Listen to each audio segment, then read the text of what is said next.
give myself some time to. Yep. Yeah, that's something too that I was going to talk about a little bit with the environment. So, yeah. All right, we're back. Okay, we're back. Mm-hmm. All right. So we were talking about creating an environment and allowing your children to have space for their feelings, his or her feelings. And a point that a lot of parents talk about is they feel the need to solve the problem right there and then. And you don't have to. Thank you. Yeah. The magic is that, guess what? That moment will come up again and again and again. So I tell a lot of parents that sometimes the environment is not the place to solve the problem. It's to address that, hey, I know you're upset, but we'll talk about it later. Move through it. And you can always circle back around at night, right before bedtime, especially with young kids when they're quieter and they're calming down at the end of the day and say, remember we were at the store? What happened? You kind of get into a dialogue. A lot of parents oftentimes forget to have dialogues with their kids. They think, well, do as I say, I'll tell you what's up. They want to hear feedback, but there's not a lot of listening going on, active listening. I hear what you're saying. I know how that feels. Empathy training comes from the parents. If you're empathic with your children, they'll understand empathy and move through it too. So, and that leads me to another part about it in creating self-awareness is having your child know who he or she is, what they like and what they don't like. They're kids. They're human beings. They don't have to like everything. I hate fish. I'm 52. I still have people to this day telling me, well, if you just cook it this way, I'm like, no, I don't like fish. Done with it. I'm done with it. And that thing too is that, we do want to push their bubble. We want them to experiment and try different things. But there's also things that we have to understand. They have a brain and they know where they're uncomfortable or comfortable. And again, where you have that dialogue, and having an understanding of, for us to know who they are, but also for them to know that too. Because self-awareness is, I like this, I'm good at it, I want to further my, guitar, whatever it might be. Or if they're not so good at it, then you can say, okay, how do you want to get better? Is this something you want to focus some energy on to get better at? How can I help you? Yeah. Exactly. What can I provide for you? My husband always likes to remind me, we don't own the children. They are their own human beings and they have their own thoughts and they're allowed to have those thoughts. And then yesterday, I should just interject, after school, I brought out all these magazines and my 6-year-old, my 8-year-old and my 4-year-old was running around, but we created vision boards. Awesome. And so I just said, hey, think about what you love and what you want more of in your life. And I said, we're not talking toys. We're talking like experiences. Beautiful. So that was really, really cool. And one of the things my daughter, my 8-year-old, who I feel like we've been kind of butting heads lately, she had a coffee cup on there. I'm like, do you like coffee? And she said, no, I put it on there because it reminds me of you. Oh, there you go. Yeah. So anyhow, I think... and we're going to probably talk over each other once in a while too here. But that's something too, that kind of gets into the resilience where I talk about a little bit in a few minutes. I'll be talking about that.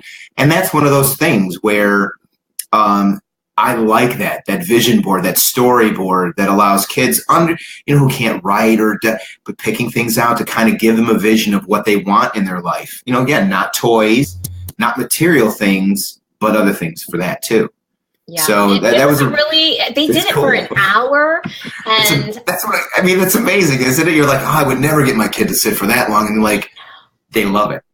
So, as kids get older, personality tests are kind of fun. You don't have to go to a psychologist or license, but you can do some online. They're not going to be wholly accurate, but it kind of gives you a little bit of an idea. They're fun to do together. I believe in journaling. I believe in journaling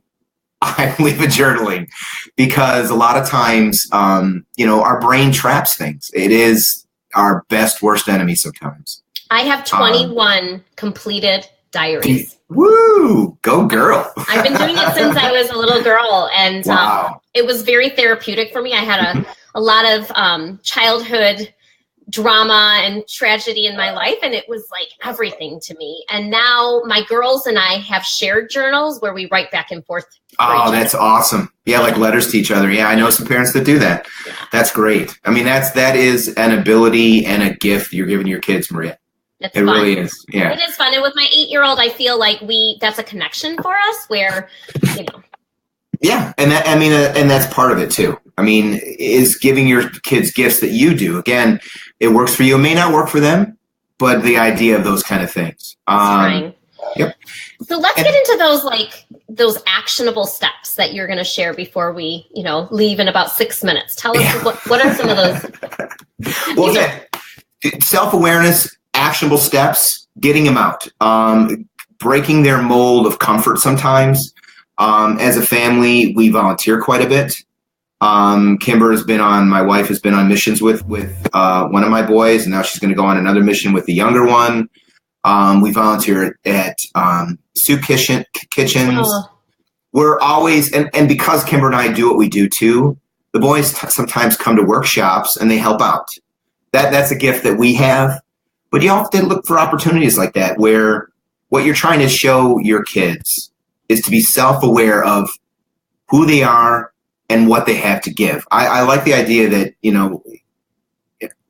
God's gift is this, but your gift to God is to be able to use it, and that's a big thing for me. So that's as far as self-awareness goes, it's growth opportunities. That's the big thing. It's looking at it and saying, okay, where can we find growth with the self-awareness, and putting them in activities sometimes that they're not great, they're not comfortable with. Helping kids speak publicly. It's a huge thing, so you have anxiety, you're shy, but we still need to be able to talk in front of people. I always say start at the restaurant when you're out at ordering. Eating. Yeah, ordering, have a 3-year-old order what they would like. Use please and thank you. And Yep. My dad got me to order food on the phone. That was my thing. He was like, look, if you want pizza, you got to call him, or if you want this. And so that's how he got me into the habit of speaking to other people. And then now I have no problem talking in front of people. I was going to say, it doesn't look like you have a problem. No. I don't think I ever did, but it just kind of helped too. Okay. But part of, as we talk into this, and I know we're cut short on time, but the idea of self-awareness can be fostered. Again, looking for growth opportunities, looking to stretch their bubble, expand it, and understand that they have the capabilities to take care of themselves, to be in situations that are uncomfortable, and they can do it. They have what it takes. And you can, and again, where you can, at the end of the day, recap and say, look, you do have what it takes. Wasn't that fun? Well, it was this. And then you could say, yeah, but you still did it. You were scared, you were nervous, but you still did it. Now, where this starts to come into play is the idea of social awareness. So once we have an established idea of our self-awareness, what we like, what we don't like, our emotional selves, then we can begin to expand into the social awareness. And that's the understanding that you understand as a human being that my emotions impact others. And you have concern for others, you pick up on emotional cues, you feel comfortable socially, and you recognize power dynamics. That's a big thing. And a lot of times kids struggle with that, who's the leader, part of social awareness and self-awareness is it's not knowing your place, but it's knowing how you fit into the place. Does that make sense to you? It's like you can't, it's how you fit in the dynamics. And it's the key to getting along with others. Look, I tell kids, and my kids the same, you're not going to like everybody you meet.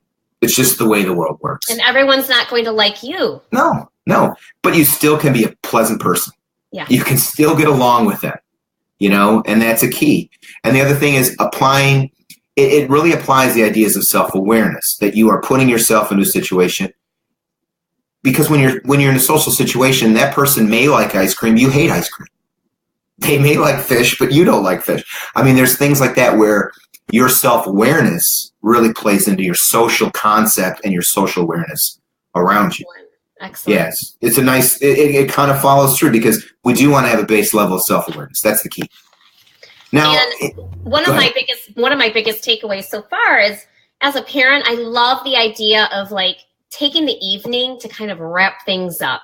Like, it doesn't all have to be said in the heat of the moment. It doesn't all have to be said right when things are happening, but to have that response a little bit later, it's okay. Everybody's in a different emotional state at that point.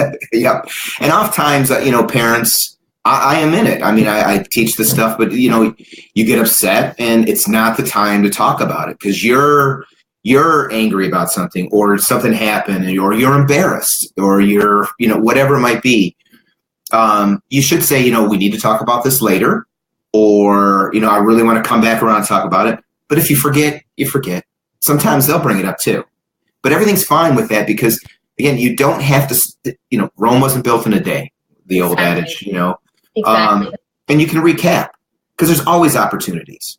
And I love humor. If your kid blows up and is having things like, wow, I haven't seen a hurricane like that, just, you can kind of, alleviate the tension with those situations. But you have to know your kid again. I mean, you can't use humor when they're not a humorous person. Yeah. But again, that's the idea of self-awareness is knowing them, knowing who they are, how they react to those kind of situations. This is fantastic. And Drew, before we end today, do you have any wrap-up thoughts, any last words to the parents, to the educators listening, raising these children in this century? Do your best. Yeah, I'll wrap it up. And I know we didn't get a chance to talk about resilience, so I'll talk about how this plays in. We live in a different time. I'm 52, and my kids are growing up totally different than I did. But there's still the facets of life that are the same. Kids in school, homework, teachers, parents' rules, all of those things. Resilience is one of those things where I'm fascinated by, and I'm still kind of getting my head wrapped around it. But resilience comes from the idea of self-awareness and allows us to be in situations where we're not comfortable. We can still flourish. And it's the idea of I have, I can, and I am. So I have, just like you did with the storyboard for your kids, I have people that trust me. I have people I trust, the environment. I can, because you take those ideas of trusting relationships and a stable, disciplined home, and then you go, I can do these things. And then eventually what you have, I am capable of doing these things. Mm-hmm. I am that person that, this might be uncomfortable, but I can still handle it. Can you repeat that? I have, I can, I am. I am. Yep. That is a great way to end our program today. You have been fantastic. And, can we all acknowledge that the psychologist in the house totally handled the technology issues with grace? We did. It's just, you're like, and then we're back on. So Drew is in Michigan. He is a local psychologist. Reach out. We'll give all of his information if you want any local care. But thank you, Drew, for all of your expertise today. You're welcome, Maria. This was fantastic. Thank you. All right. All right. It should end I gotta.